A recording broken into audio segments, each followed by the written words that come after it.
Today is gonna be a slightly different video, something I've never done before on this channel, and it's gonna be a test of my reading skills as well as my speaking skills to the next level. Today I'm going to be starting a new series potentially, which is gonna be me doing a reading of a book. So I just picked up a random book from the shelf of some of the books I have, and the one I've chosen to start with is Itachi's story Daylight, which is basically Itachi's story. There's like two official storybooks that Masashi Kishimoto himself has supervised and authored along with some other people, and there's two of them focusing on Itachi. So this is the first of the series, and I thought, you know what, maybe I'll just do like a little taster session. I'll do like a one reading session of this and see how it goes. You know, maybe if there is a demand and maybe people actually watch this, I might do another one. But this is just like a new experience for myself as well, first and foremost. So yeah, without any further ado, let's get into it. Itachi's story Daylight, written by Masashi Kishimoto, or original story by Masashi Kishimoto, written by Takashi Yano, and translated by Jocelyn Allen. Don't know the other two people, but obviously Masashi Kishimoto is the author. And I think it's the story itself is split into, or this book is split into 3 chapters or 3 sections. Like part one is part of his early life, then later on in the middle of his life, and then ending with him becoming an Anbu. And I think maybe we'll see. I don't know. I haven't read the full book. Only read a bit of it. Still haven't finished the chapter 1 myself. But yeah, here we're gonna begin. So chapter 1. Chick in the dark night, yet to leave the nest. Uchiha Itachi remembered very clearly the moment he became aware of exactly what he was. It was raining that day. Itachi had only just turned 4, and the rain, so heavy he had trouble opening his eyes under its weight, beat down mercilessly on his tiny body. Standing beside him, his father offered nothing in the way of sympathy or support, and Itachi himself didn't wish for any. Remember, this is a battlefield. His father's powerful words pushed through the roar of the rain to pierce Itachi's heart. Battlefield. Not a word for a 4-year-old boy to fix in his memory. To say still less of the scene that lay before him at that moment. Nothing remotely fit for a child's eyes. Bodies, bodies, bodies. Mountains of dead bodies as far as the eye could see, and not a single one at peace. The corpses had stiffened with faces twisted in agony. In a few years you'll be a ninja too. This war might end, but the reality of the ninja does not change. This is the world you will step into. His father's callous voice filled his ears. Itachi stood and endured. If he relaxed his control, the tears would come spilling out. It wasn't that he was scared. It wasn't that he was sad. An emotion he couldn't put into words surged within him. He didn't understand why, but he felt such a tightness in his chest, he could hardly stand it. Soaking wet in the rain, his father probably wouldn't notice if he cried. Still, Itachi didn't want to. He felt that if he cried here, he might lose something critical to his life as a ninja. So he desperately tightened his control over himself. But the tears came naturally spilling out. People with Konoha forehead protectors, ninja from other lands, the countless dead bodies blanketing the surface of the earth had no connection to the national borders now. All of them unable to kick free of their own deaths as they struggled, mourned, wreathed. Those anguish-filled faces were all the same, no matter what land the ninja were from. Not one amongst them had wished for death, yet they all had died. Why? Because of war. Father, Itachi heard his own voice, and then for the first time he realized he was shaking. It wasn't the chill of the rain. It wasn't a fear of the corpses. Rage made Itachi shake. Why did you bring me here? His father was silent for a while at the question from the young son, and then he began to respond, as if choosing his words very carefully. You are a clever boy. Eyes still turned towards the corpses. Itachi waited for his father to continue. He felt a warmth on top of his head, the palm of his father's hand. I wanted to make sure you saw this reality. Itachi frantically searching his little mind for the meaning of the word reality. He was only 4. He didn't understand the difference between reality and fiction. Even so, he grasped the meaning of what his father was leaving unsaid. This is the world I will live in. That's right, Itachi. Ninjas are creatures that fight. Never forget what you have seen here today. His father's voice led Itachi to rub his eyes. He burned the hellscape before him into his retinas so that he would never forget it.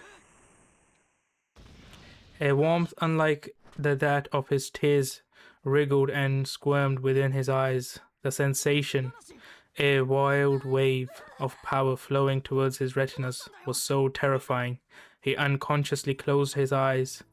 When he had, the wave slowly, quietly disappeared into the center of his head. His heart pounded madly, and his breathing was ragged. He took a deep breath and opened his eyes. Before him, the hellish world was unchanged. He gently pressed a hand to his chest. He felt like if he gave himself over to that power, he would stop being himself somehow. What's wrong?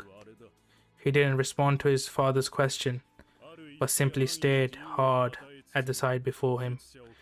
This hell might have been the world in which he was to live, but he had no intention of sitting back and simply accepting it. I will change it.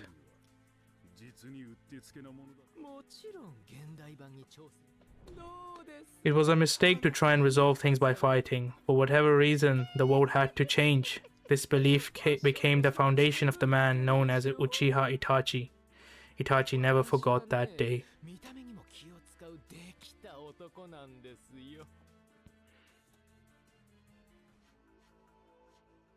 The end of this great war that swallowed up ninjas from every land came several weeks after the day Itachi became aware of the meaning of his own existence.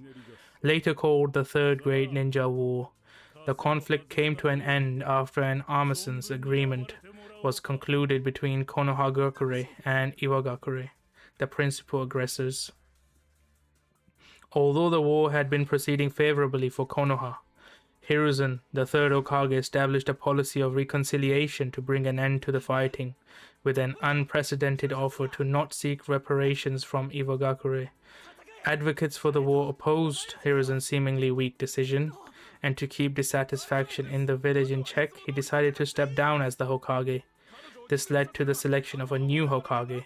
The hero of the Great War, Minato Namikaze, became the 4th. With Hiruzen's retirement as the Hokage,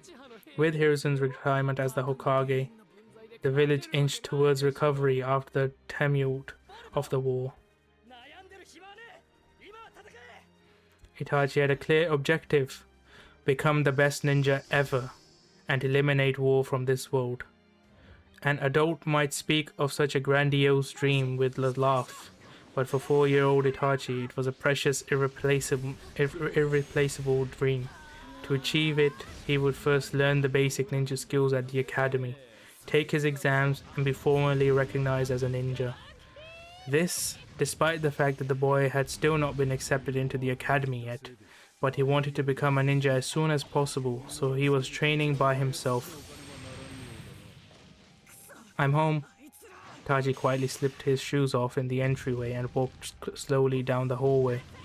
How was your day? His mother, Mikoto, called out to him when he passed by the kitchen. At that moment, a new life was growing in her womb. Will it be a little brother or a sister? At any rate, it will be Itachi's first sibling. Were you training by yourself again today? Yeah.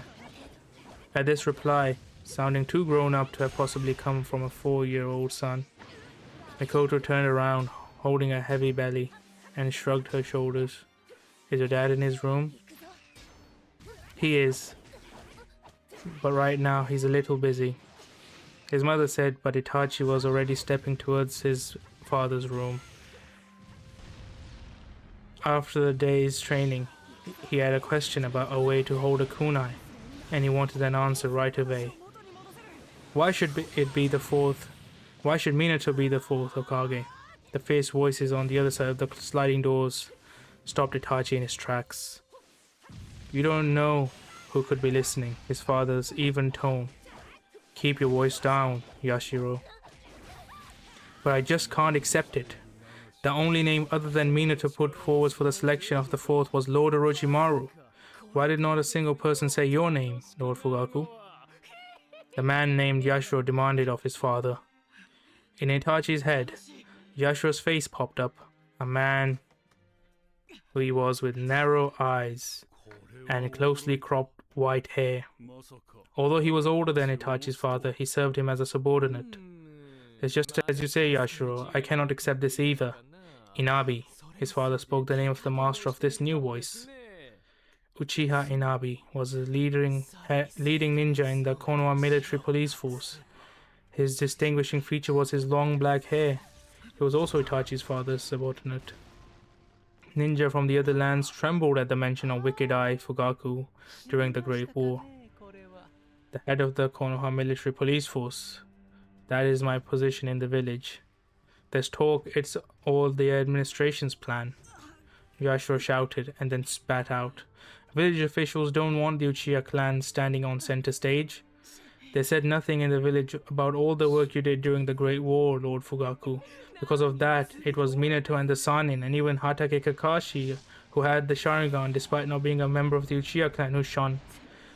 If people can make a fuss over Minato and Kakashi, then your name should also. Enough! Fugaku's controlled voice cut off Yashiro's off. My son is listening. Itachi winced slightly. What is it, Itachi? He noticed me. Such a rookie. Itachi gritted his teeth. Having no other choice, he pushed the sliding door open. Inside were 4 people, his father Fugaku, Yashiro, Inabi, and one more man, a man with a dot on his forehead, a subordinate of Itachi's father, Uchiha Teka. What is it?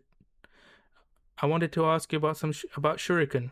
I'm busy right now. Come ask me later. Alright. He quickly slid the door shut as he spoke.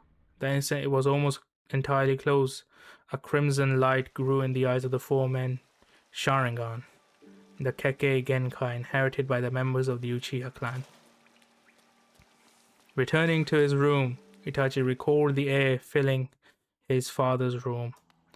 And then for some reason the battlefield he had just seen with his father came back to life in the back of his brain. The very picture of hell, overflowing with evil intent and malice. And the aura hanging over the men in his father's room was the same ominous air he had felt on the battlefield. What is father thinking? There was no other reply to his murmured question.